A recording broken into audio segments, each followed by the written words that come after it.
All right, guys, what's going on? Rob Kearney here with Blackstone Labs. We are gonna go over the Dumbbell Clean Press. So it's a little bit different than a normal, typical gym dumbbell. If you take a look, this dumbbell is a little bit bigger than most. So dumbbell we're working with here is about 60 pounds, and that's with no weight added to it. The handle is actually 3 inches in diameter, so it's way bigger and a lot harder to grip than a normal dumbbell as well. And just the sheer size of it makes it a bitch to press.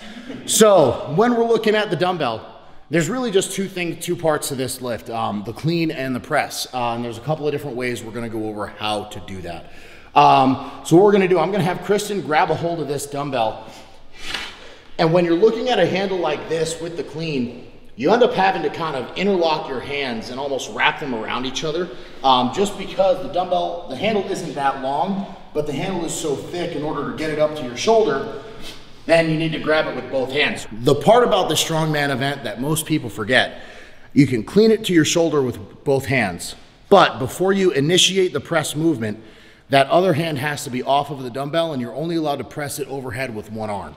And that has to be controlled and stable until you actually get a down call from a judge in order for it to be considered a good lift in competition. So that's one of the things that Kristen is gonna demonstrate during this as well. So what I'm gonna have Kristen do is I'm gonna have her bring it up just to her shoulder, hold it there for a few seconds just so we can go over the good position.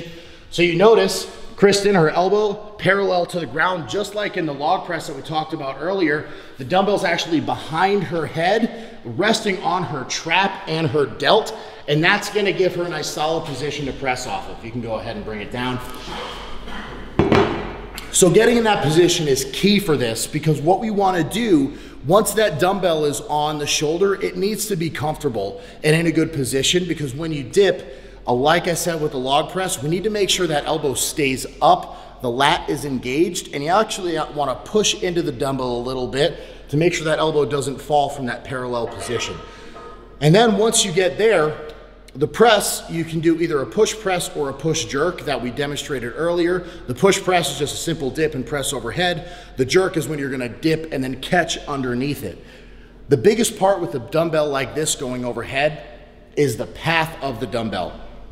And the one thing I always tell people, the mistake we always see with this event is people tend to press away from themselves, which is gonna make you lose the dumbbell off to the side.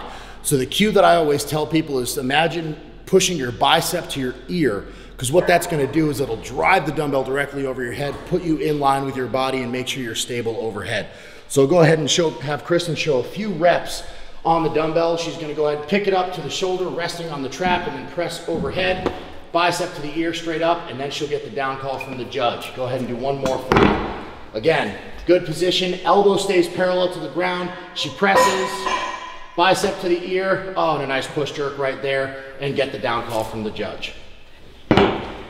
So technically speaking, there isn't a lot of moving parts when going into a dumbbell clean and press. The biggest thing for this lift is that solid position resting on the shoulder. So again, the dumbbell's gonna be resting on the trap and the delt, elbow parallel to the ground, and then big press, bicep to the ear overhead.